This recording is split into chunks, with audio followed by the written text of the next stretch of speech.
તો કોણ છે આ? પરમ ચિદાકાશ, પરમ જ્યોતિ, અખંડ જ્યોતિ. આપણને જે સામાન્ય માણસ તરીકે જે જોઈ રહ્યા છે વર્ષોથી, એને આપણે નંબર આપીએ. અરુણ પ્રભુ, ઢસા જંકશન. સૌથી વધુ વર્ષોથી જે આને જોઈ રહ્યા છે સામાન્ય માણસ તરીકે, ભલે ને કાંઈ વાંધો નહીં. મૂળજી પાના પેપે આપો એમને.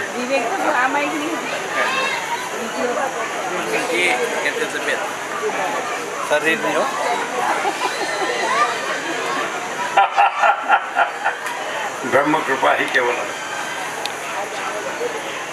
આ બહુ ડિફરન્સ નથી. લગભગ 5 મહિનાના થોડા દિવસ, 4.5 મહિનાનો ડિફરન્સ છે. એમ કે તમે આવ્યા એટલે તમારી પાછળ અમે આવ્યા. ચાલુ કરો. હાલો હાલો.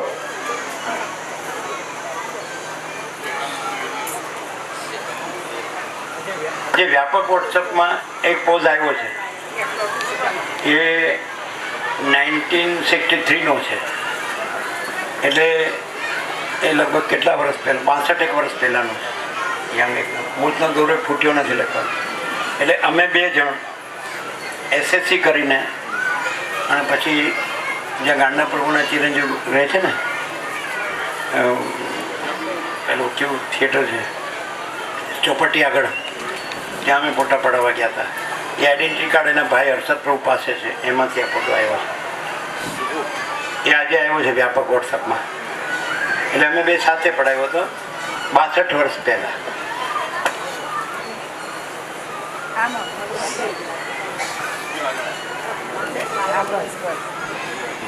સતગુરુ દેવ કી જય.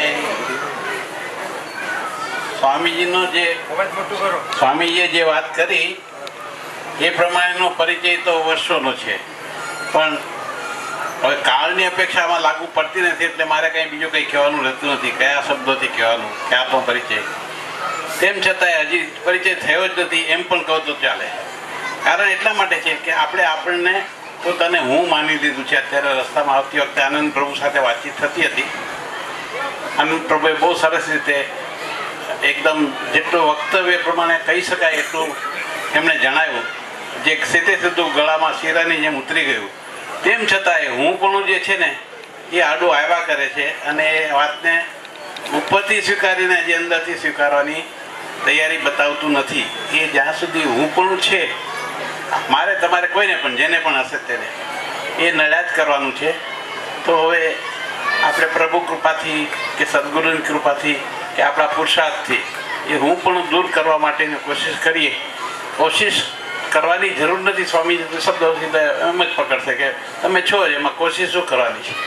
પણ તેમ છતાંય જે કંઈ પણ ભેદ દેખાય છે એ ભેદ ટાળવા માટેની જે સભાનતાપૂર્વકની, વિવેકપૂર્વકની, વિચારપૂર્વકની પદ્ધતિ હોય, ક્રિયા હોય, કાર્ય હોય એ કરવાનું બાકી છે. એટલું જ હું કહીશ, બીજું કશું મારે કહેવાનું નથી. અને એ કરીને પ્રાપ્ત કરવું એવી ભાવના રાખું છું. ઓમ જય સદગુરુ.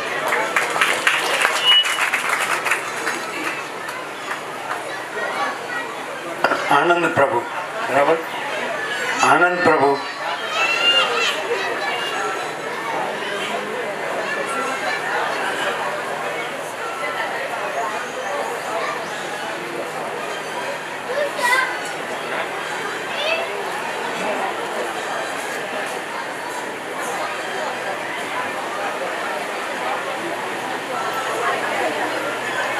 હા, 1 મિનિટ તમે આવજો.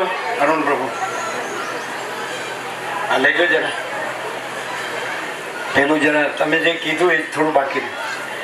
આજે આનંદ પ્રભુએ તમને ગળે શીરાની જેમ ઉતરી જાય એવું કીધું, એ કયો બધાને એ લાભ મળે.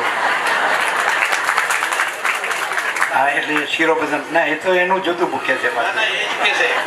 ના, તમને જે કીધું તમને કઈ રીતે પછી આ થોડું બાકી રહ્યું. હા, એટલે એક થોડું જ છે. આ પેલું આનંદ પ્રભુ તમને જે રસ્તામાં કીધું એ શીરાની જેમ ગળે ઉતરી જાય એ કયો. રિપીટ કરજો ને વાત.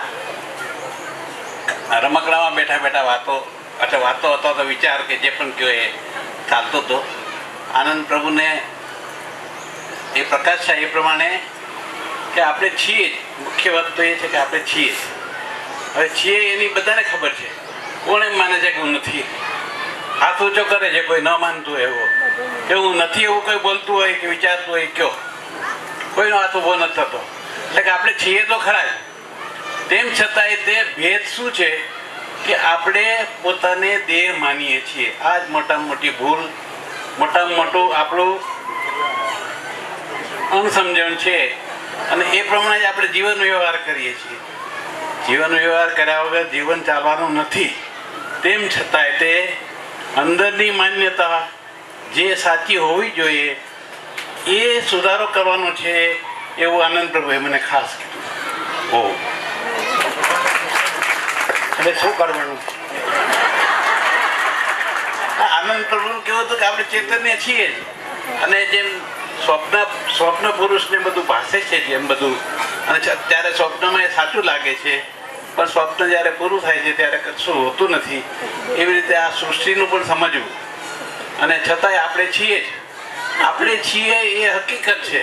અને તેમ છતાંય આપણે સ્વપ્ન અવસ્થાની અંદર આપણે પોતાને જુદા જુદા સ્વરૂપે પોતે આપણે પ્રકાશીએ છીએ અને આપણે પોતાને જ નથી જાણતા.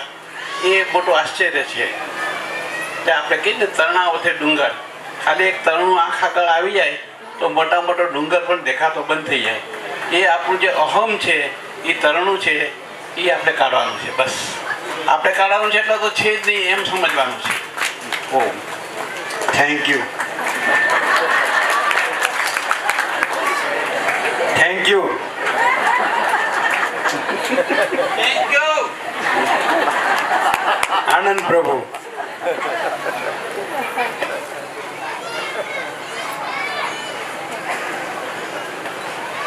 ઓમ. એ તો પ્રભુ બધા અમે રમકડામાં હતા અને જે તત્વબોધનો પ્રકાશ થયો એ પ્રમાણે બધા પૂછતા હતા અને એ પ્રમાણે બધા પોતપોતાના અનુભવની વાતો શેર કરતા હતા. તો આપણે બધા સામાન્ય જાણીએ છીએ કે આપણે વિષ્ણુ ભગવાનનો ફોટો જોયો હશે. એક શિવ સમુદ્રમાં શેષ નાગની સૈયામાં સૂતા હોય ને એક હાથેળી ઉપર મસ્તક રાખીને એ ધ્યાનમાં હોય, લક્ષ્મીજી ચરણ કમળ સેવા કરતા હોય, આવો છબી, આવો ફોટો આપણે જોયેલો છે. સદાશિવ કૈલાસમાં એ પણ આમ ધ્યાનમાં હોય છે, હે ને? બાજુમાં પાર્વતી હોય પણ એ પોતે પગ વાળેલો હોય, હાથનું ધ્યાન મુદ્રામાં, જ્ઞાન મુદ્રામાં બેઠા હોય, ધ્યાનમાં હોય. બ્રહ્માજીને પણ આપણે જોયા છે ફોટામાં કે કમળ પર બિરાજમાન હોય અને એ પણ એમના ધ્યાનમાં હોય. તો નાનો એવો સવાલ છે કે આ બધા કોનું ધ્યાન કરે છે? આ બધા જેનું ધ્યાન કરે છે એ છે પરમ ચિદાકાશ, પરમ જ્યોતિ, અખંડ જ્યોતિ. અને આજે પ્રાગટ્ય દિવસ છે. તો આપ સૌને ખૂબ ખૂબ વધાઈ કે પરમ ચિદાકાશ, પરમ જ્યોતિ, અખંડ જ્યોતિમાં આપણે બધા જીવી રહ્યા છીએ.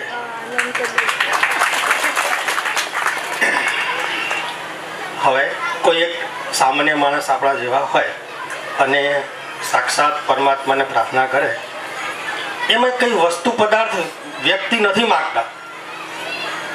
આ સંસારની ઝાડમાં થાકેલા હોય, કંટાળ્યા હોય, કઈ સૂઝતું ના હોય અને એ પરમ ચિદાકાશ, પરમ જ્યોતિ, અખંડ જ્યોતિને પ્રાર્થના કરે, એ પ્રભુ મારે કઈ નથી જોઈતું, મારે બસ પરમાત્માનું પરમ સત્ય જોઈએ, શાંતિ જોઈએ, એ બ્રહ્માનંદ જોઈએ છે. તો આવી પ્રાર્થના કરે તો આપણે જરા વિચારીએ, શું એ પરમાત્મા પ્રાર્થના ના સાંભળે? અરે લોકો માંગતાઓ કઈ કરીને સંસારનું માગે છે અને જો એ એના પુણ્યના બળે સાંભળતા હોય તો પોતાના સ્વરૂપની માંગણી હોય તો શું એ ના સાંભળે? અને જ્યારે એ પરમાત્મા જ્યારે આમ જોવે છે કે એને પોતાનું સ્વરૂપ, પોતાનો પ્રકાશ માંગ્યો છે તો સીધી પ્રાર્થના અસેપ્ટેડ, સ્વીકાર. અને પછી એ પરમાત્મા કેવી વ્યવસ્થા કરે? આપણી તો એટલી બુદ્ધિ ક્ષમતા નથી, છતાં પણ આપણે વિચારીએ કે પરમાત્મા શું વ્યવસ્થા કરે. તો એ પરમાત્મા શું કરે કે આમ જુએ, આમ એને ક્યાંથી હેલ્પ મળે એવી છે, હે ને?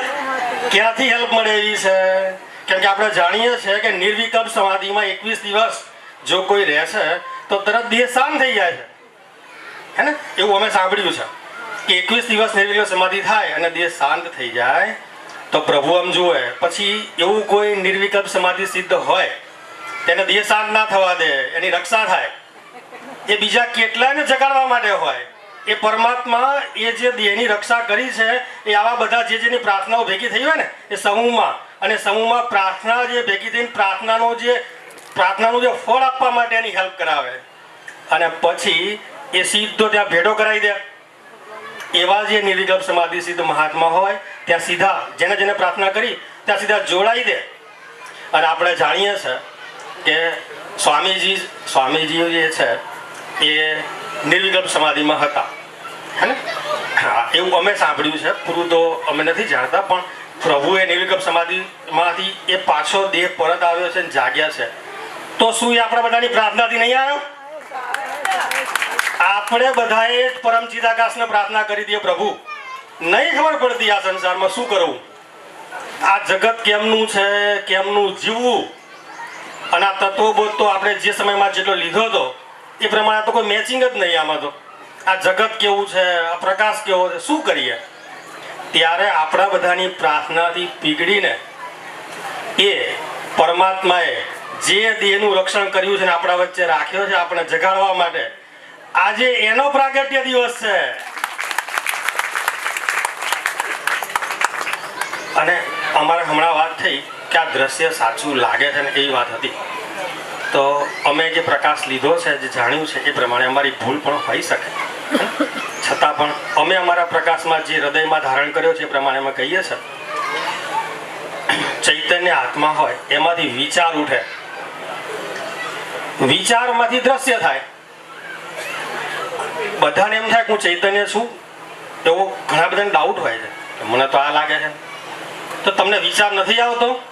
તે વિચાર શું ચૈતન્ય વગર હોઈ શકે?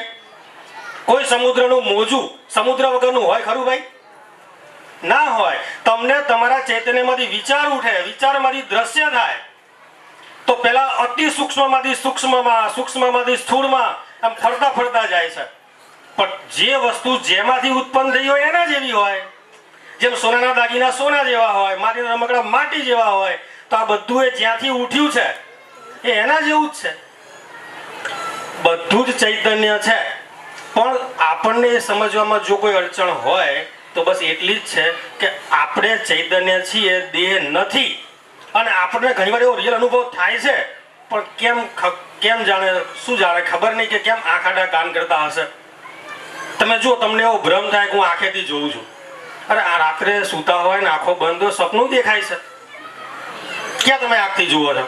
અરે ઊંડા ડીપ થિંકિંગમાં જાઓ તો જે થિંકિંગ કરતા હોય એ બી ચિત્ર સાદ્રશ્ય થઈ જાય છે. ક્યાંનો વ્યાયામ છે કે આંખથી જ દેખાય છે?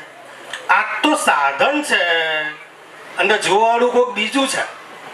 તો ત્યાં જરા ધ્યાન લઈ જઈએ. આ દેહ તો વિકાર વાળો છે, જન્મ મરવા વાળો છે, બદલાવા વાળો છે, પણ અંદર કંઈક એવું છે કે નથી બદલાતું. એ જ નથી બદલાતું એ આપણે છીએ. તો જ્યાંથી વિચાર ઉઠે છે, વિચાર કોને આવે છે? ચૈતન્ય વગર તો વિચાર હોય જ નહીં. તો એ વિચાર છે ત્યાં અમે પ્રકાશમાં લીધું છે કે ઇંગ્લિશ 8 હોય, ઇંગ્લિશ 8 માં વચ્ચેનો સ્પીયર છે એ મન કે વિચાર છે. એ વિચાર જો ચૈતન્ય સ્વરૂપનો, આપણા પોતાના સ્વરૂપનો હોય તો આપણે પોતે જ અનંત શુદ્ધ મહાચિદાકાશ છીએ. પણ જો એ વિચાર સંસારનો હોય તો આ જગત દ્રશ્ય બ્રહ્મની દુઃખ જંજાળ તો આપણે જોઈ જ રહ્યા છીએ. તો વિચાર સેન્ટર પોઈન્ટ છે. જો ત્યાંથી ચેન્જ કરવામાં આવે તો અમે માનીએ છીએ કે જો વિચાર જો પરમાત્મા તરફ ના થઈ જાય તો આ દ્રશ્ય જગત નહીં રહે. જેમ એક્ઝામ્પલ, તમને કોઈ એમ કે તમારા પિતાજીને હાર્ટ એટેક આવ્યો છે, જલ્દી ફટાફટ આવો, તો અહીંથી ફટાફટ તમે ભાગો છો, ઘેર જાઓ છો, પણ એવું કંઈ બની નથી હોતું. કોઈ પ્રેન્ક એટલે મીન્સ મજાક કરેલી હોય છે. તો સાહસ થાય ત્યાં પહોંચ્યા પછી અને પાછા આવીએ તો આપણે કંઈક લાવી મજાક તો કંઈ કરાવી હશે. તો આપણે કહીએ 1 મિનિટ, તમે જ્યારે ઘરે ગયા તો રસ્તામાં બાજુમાં એક કાળું કૂતરું બેઠું હતું, જોયું તું? તો કે ના, કાળું કૂતરું તો જોયું જ નહીં. તો જેમ તમારું લક્ષ્ય એ ઘરે થઈ ગયું, પિતાજી પાસે પહોંચવામાં થઈ ગયું, એમ જો તમારું લક્ષ્ય અનંત શુદ્ધ મહાચિદાકાશ હોય તો આ જગતનું કોઈ કાળું કૂતરું દેખાવાનું છે? કઈ જ નહીં દેખાય. તમારું ટાર્ગેટ ડેસ્ટિનેશન શું છે? આપણે પોતે ચૈતન્ય છીએ એમ નહીં જાણવાથી આ બધી મગજમારી, આ બધા દુઃખ, સંતાપો, શોક, મલિનતા છે. અમારા સાથી મિત્ર એક છે, કલીગ છે, એમને 2 દિવસ પહેલા જ એક ચર્ચામાં વાત થઈ. એમાં પૂછ્યું કે સર, આ જે બધા દુર્ગુણો છે, કામ, ક્રોધ, લોભ, મોહ, રાગ, દ્વેષ, મદ, મત્સર, ઈર્ષા વગેરે બધું, આ બધું જ્યાં સુધી ના જાય ત્યાં સુધી પરમાત્માના દર્શન કેવી રીતે થાય? તો અમે કહ્યું કે ભાઈ આ તમે જેને દુર્ગુણ કહો છો એમાં ગુણ શબ્દ અંદર છે. તમે જેને દુર્ગુણ કહો છો એમાં ગુણ શબ્દ છે. બસ આપણી ભૂલ એટલી જ છે કે આપણે પોતાને દેહ જાણીએ છીએ, બાકી એ દુર્ગુણ છે જ નહીં. ચલો તમને કામ વાસના થઈ, તો કામ વાસના તમે વ્યક્તિની, વસ્તુની, પદાર્થની કરી, સ્ત્રીની ને ધનની કરી, તો દુર્ગુણ છે. તમે પરમાત્માની કરી દો, એ કામ વાસના તમે પરમાત્મા તરફ વાળી દો, એ દુર્ગુણ જ સદગુણ થઈ જશે. લોભ છે, કઈ વાતો નહીં, સારી વસ્તુ છે. એ લોભ તમે પરમાત્માનો કરો કે આજે તો આટલું જ થયું, હજી તો મારામાં આ છે, મારે તો પરમાત્મામાં હજી આટલું વધવું છે. લોભ કરવા માંડો, સદગુણ થઈ જશે. આ જગતમાં પરમાત્મા સિવાય કઈ છે જ નહીં, તો દુર્ગુણ નામની વસ્તુ હોય કેવી રીતે? આપણે પોતે દેહ છીએ, એમ પકડી રાખીએ એટલે આપણે બીજી વ્યક્તિ, બીજી વસ્તુ, બીજો પદાર્થ, મતલબ સ્ત્રી કે ધનની અપેક્ષા થાય તો જ બીજી વસ્તુની માગણી થાય. તમે અંદર છે ચેક કરો, હું ચૈતન્ય છું, તો તમારે બીજી કોઈ વ્યક્તિ, વસ્તુ પદાર્થની જરૂર જ નહીં. અરે એ જે ચૈતન્યનો જે આનંદ છે ને, એ તો આ જગતનો વિષયાનંદના પડછાયા બરાબર બી નહીં. પડછાયા બી નહીં. એનો 10% ભાગ કેવું હોય તો વિચાર કરવો પડે. પડછાયા બરાબર બી નહીં. એટલું પરમાનંદ છે. હે ને? અનંત પ્રકાશ, અનંત આનંદ, અનંત શાંતિ, આ જે છે એનો એક છાંટો બી મળે તો બી મને છટકી જાય, બોલો ગાણો થઈ જાય, એવું થઈ જાય. એટલું જોરદાર છે. તો આપણે પોતે એ જાણતા નહીં એટલે આપણે બીજી વ્યક્તિ, વસ્તુ, પદાર્થમાં કામ ના કરો છો એટલે દુર્ગુણ થઈ જાય. અરે તમે પરમાત્મા સિવાય કોઈ બી વસ્તુની અપેક્ષા કરીને તો એ સદગુણ બી દુર્ગુણ થઈ જશે. સદગુણ હશે તો પણ દુર્ગુણ થઈ જશે.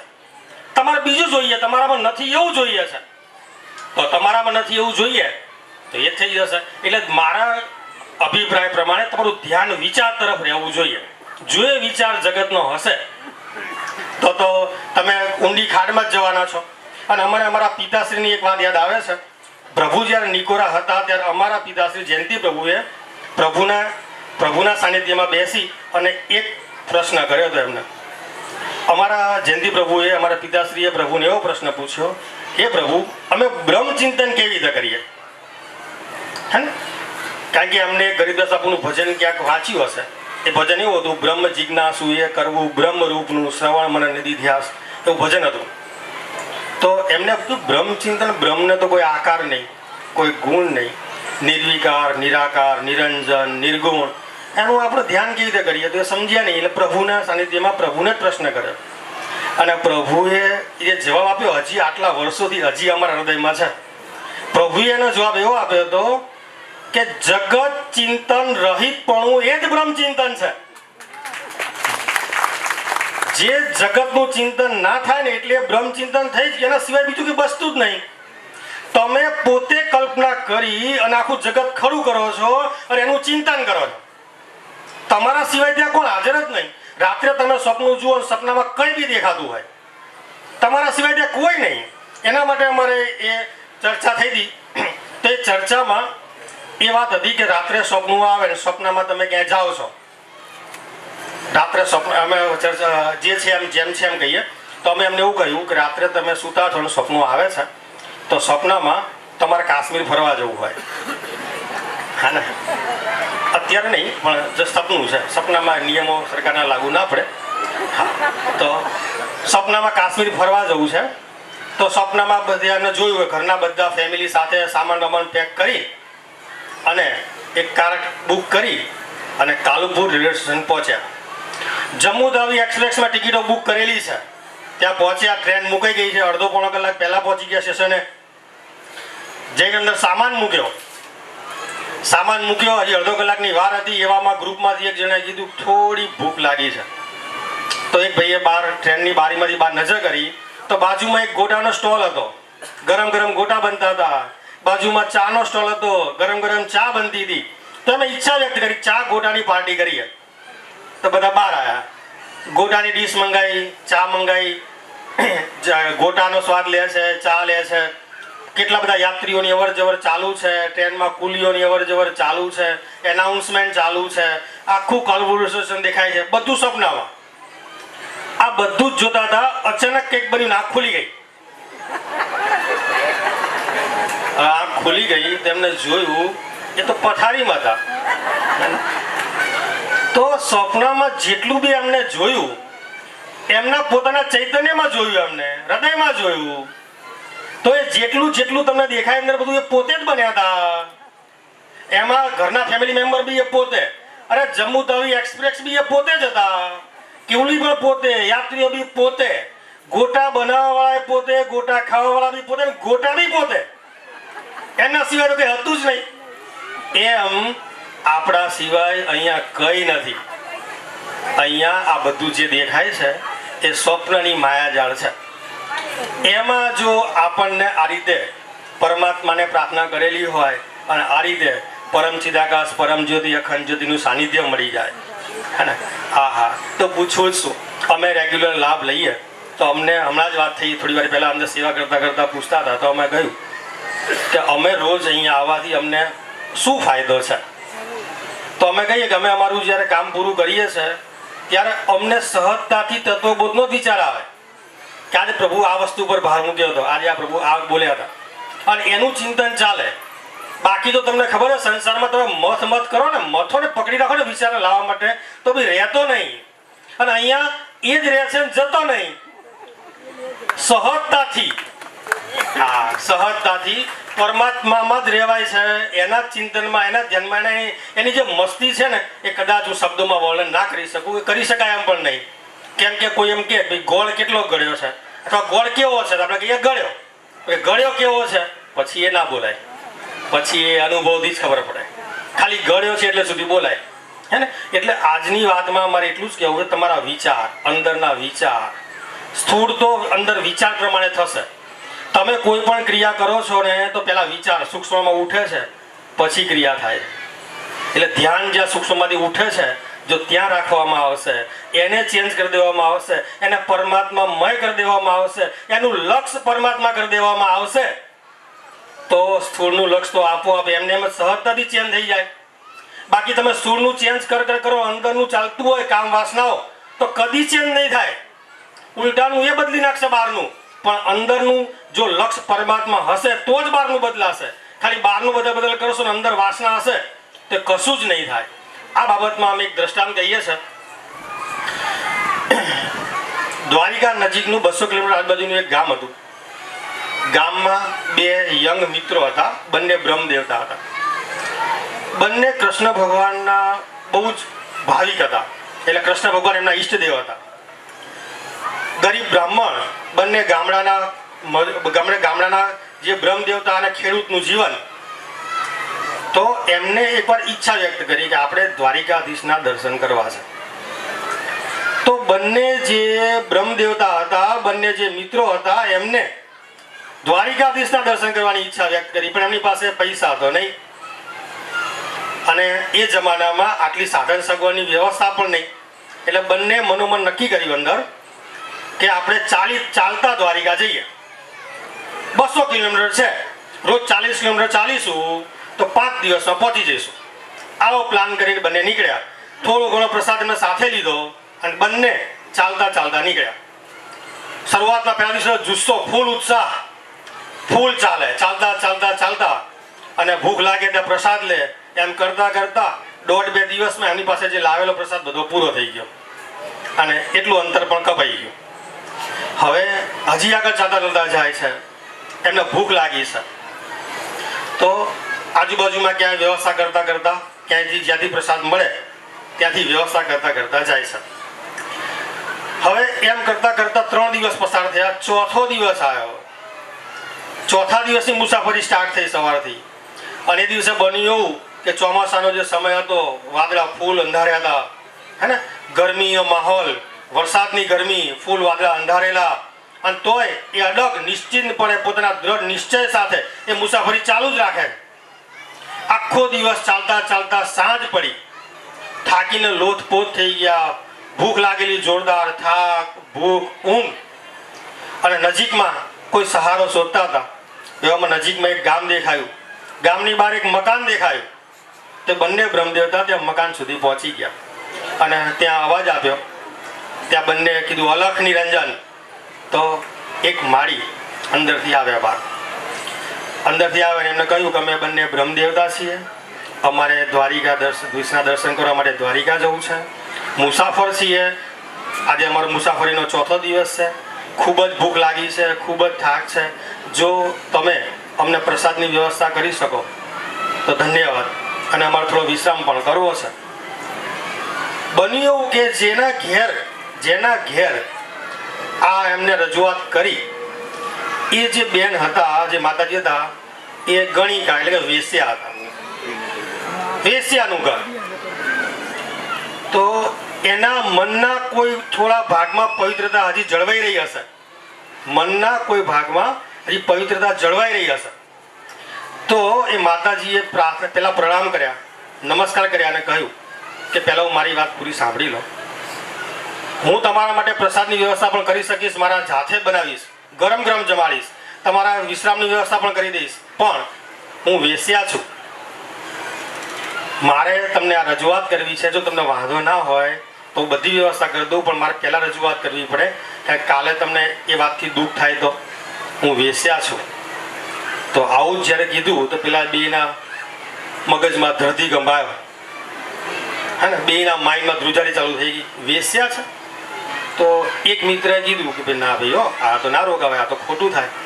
આપણે તો પરમાત્માની યાત્રામાં નીકળ્યા છીએ અને તો વેશ્યાનું ઘર છે, એનો પ્રસાદ લેવાનો, હે ને, ખોટી રીતે કમાયેલા ધનમાંથી પ્રસાદ લઈએ, અહીંયા વિશ્રામ કરીએ. લોકો શું કહેશે, આપણે પોતાને કલંક લાગશે, મારે તો નથી રોકાવું. એટલે એક જે મિત્ર હતો એને કીધું હું નહીં રોકાવું, હું તો આગળ જ જઈશ, જે સવું થાય, જય દ્વારિકાધીશ, હું નહીં રોકાવું. બીજો જે મિત્ર હતો એને કીધું કે ભાઈ આપણે પહોંચી જઈશું, પણ દ્વારિકાધીશની જે દર્શન કરવાની અવસ્થા આપણી છે ખરી, ઠેકાણા છે આપણે? આ પગ નીચે એકી બેકી રમે, સરખા પગ ઊભા રાખવાની વ્યવસ્થા નહીં, ભૂખ અંદર એટલી છે કે પેટ ચોંટી ગયું છે, અશક્તિ છે, કેવી રીતે શક્ય થશે આ બધું? એક કે મારે તો ઈચ્છા એવી છે કે આપણે કામ કર, આપણે રોકાઈ જઈએ, કાલ સવારે જઈએ. કાલે આમ થયું કે કાલના દિવસ 5મો દિવસે કાલ પહોંચી જ જવાના આપણે. પેલો એ બીજો મિત્ર કે ના હો ભાઈ, હું નહીં રોકાવું. બેને આ વાત પર મતભેદ થયો અને બે થોડી ચર્ચાઓ કરી, ઝઘડ્યા પણ ખરા. અને છેવટે એક મિત્ર કે ના હું તો રોકાઈશ, એક મિત્ર કે હું નીકળી જઈશ. એક મિત્ર તો ત્યાં તરત જ પોતાનો સામાન લઈને નીકળી ગયો અને બીજો મિત્ર ત્યાં રોકાયો. પેલી જે વેશ્યા હતી, જે ગણિકા હતી, તરત જ પહેલા તો એમના પગને ચરણ સ્પર્શ કરીને પ્રણામ કર્યા, એમને બેસવાનું આસન, સ્નાન કરવાની વ્યવસ્થા કરી આપી અને ફટાફટ ગરમ ગરમ જમવાનું રસોઈ ચાલુ કરી. દાળ ભાત શાક લાડુ બધું મસ્ત ફટાફટ બનાવવાનું ચાલુ કર્યું. એમને સ્નાન કરાવીને આસન આપી અને મસ્ત ગરમ ગરમ જમાડ્યા. એમને સુવા માટે મસ્ત વ્યવસ્થા કરી દીધી, પ્રણામ કર્યા અને મસ્ત આ તો જે ભૂખ લાગી હતી એટલું બધું ખાઈ ગયા કે એનું ધ્યાન ના રહ્યું, એટલો બધો વિશ્રામ થયો, અંદરથી એ તૃપ્તિ થઈ ગઈ. એમ કહેવાય કે વેશ્યાના ભાગ્ય ઉકળી ગયા, હે ને. ત્યાં વિશ્રામ લીધો પેલા અમને. પેલા જે બીજા મિત્ર હતા તો નીકળી ગયા દ્વારિકા જવા માટે. એ આખી રાતની મુસાફરી કરીને સવાર પહોંચી ગયા દ્વારિકા, સવારે દ્વારિકા. અને આ સવારે જાગ્યા એટલે મનમાં થોડો વસવસો તો હતો જ, કેમ કે પેલો ખબર હતી વેશ્યાનું ઘર છે, એના ત્યાંથી પ્રસાદ લીધો એટલે થોડુંક મનમાં ગિલ્ટી જેવું ફીલ હતું. પણ એ એવું વિચારે કે મારો જે મિત્ર છે એ તો દ્વારિકા પહોંચી ગયો હશે, દ્વારિકાધીશની સામે ઊભો હશે, દ્વારિકાધીશના દર્શન કરે છે, અંદર ચિંતન એને દ્વારિકાધીશનું ચાલે. અને પેલો જે આખી રાતની મુસાફરી કરીને દ્વારિકાધીશ મંદિરમાં પહોંચ્યો હતો, દ્વારિકાધીશ સામે, એને તો થાકની ને ભૂખની તો કોઈ સીમા જ નહોતી. એ બે ત્યાં એવું વિચારે છે કે મારો મિત્ર રોકાઈ ગયો ને, હું રોકાઈ ગયો તો સારું હતું. શાંતિથી પ્રસાદ લે, શાંતિથી વિશ્રામ થાય, મસ્ત દર્શન કરે. એક દ્વારિકાધીશ સામે ઊભો વેશ્યાના ઘરનું ચિંતન કરે છે, બીજો વેશ્યાના ઘરમાં ઊભો દ્વારિકાધીશનું ચિંતન કરે છે. અને એમના પુણ્યના પ્રતાપે કે એમના ફળની સિદ્ધિરૂપ એવું બન્યું કે સાક્ષાત દ્વારિકાધીશ જ્યાં વેશ્યાના ઘરમાં વધાર્યા